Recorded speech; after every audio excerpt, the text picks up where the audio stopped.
এরপরে প্রশ্ন হলো, আমি আমার স্ত্রীকে বলেছি আলহামদুলিল্লাহ আমার সামর্থ্য আছে, আমি দ্বিতীয় বিয়ে করব। এখন সে আমাকে কসম করাইছে আমি যেন তার মরার পরে বিয়ে করি। দ্বিতীয় বিয়ে করলে কেন মেয়েরা মানতে পারে না? ভাইরা আমার, এটা তো নতুন কিছু না, কেউ ভাগ দিতে চায় না, কেউ ভাগ দিতে চায় না। কিন্তু আমাদের মা বোনদের মনে রাখতে হবে, একাধিক বিয়ের বিধান আল্লাহ রাব্বুল আলামিন এমনি এমনি রাখেন না, এর যথার্থতা আছে, এর যৌক্তিকতা আছে। যদি কেউ এই ক্ষেত্রে মনে করে কেউ যে না আল্লাহর এই বিধানটা আমি মানি না বা এটা আমার কাছে অযৌক্তিক মনে হয়, সাথে সাথে সে বেঈমান হয়ে যাবে। সবকিছু আপনার পছন্দ হবে তারপর মানবেন, তাহলে তো আপনি আপনার পছন্দের গোলামি করলেন। আল্লাহর গোলামি তখন হবে যখন আপনার পছন্দ হলেও মানবেন, পছন্দ না হলেও মানবেন।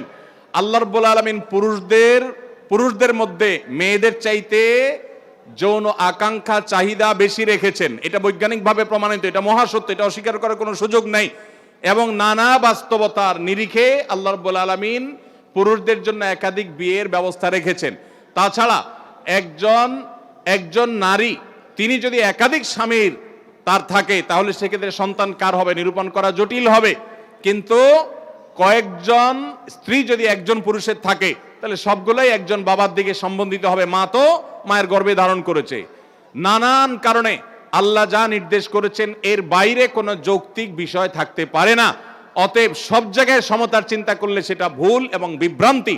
সব জায়গায় সমতা নয়, বরং কোনো ক্ষেত্রে কাউকে মেয়েদেরকে কোনো ক্ষেত্রে ইসলাম অনেক বেশি দিয়েছে। যেমন খরচ কিছুই করা লাগবে না, কিন্তু সবার সম্পদের ভাগ পাবে, মোহর পাবে, এই সুযোগ মেয়েদেরকে ইসলাম দিয়েছে। আর অনেক বিষয় আছে। যখন নারীদেরকে জীবন্ত কবরস্থ করা হতো জাহিলি যুগে, ইসলাম তখন মেয়েদেরকে এমন জায়গা নিয়ে গেছে, 3টা কন্যা সন্তান ভালো করে লালন পালন করলে ওই মা বাপ শুধু কন্যার সন্তান লালন পালন করার কারণে জান্নাতের গ্যারান্টি পাবেন। তাহলে মেয়েদের মর্যাদা ইসলাম দিয়েছে না দেয় নাই? অতএব আমাদের মা বোনরা তারা এই কঠিন বিষয়টিতেও, একটা হলো তিনি ব্যক্তিগতভাবে পছন্দ করেন না, তার সতী নাশুক, সেটা ভিন্ন বসা, কিন্তু আল্লাহর বিধানের প্রতি তার যদি সন্দেহ থাকে, সংশয় থাকে বা ঘৃণা থাকে, তাহলে সাথে সাথে ঈমান চলে যাবে। আর পুরুষরা একাধিক বিয়ে করতে হলে তারা সমতা বজায় রাখতে পারবেন কিনা এটা নিশ্চিত করা জরুরি। যদি সমতা বজায় রাখতে পারেন তখন তার জন্য সেটা জায়েজ আছে। আল্লাহ আমাদেরকে বুঝার তৌফিক দান করুন।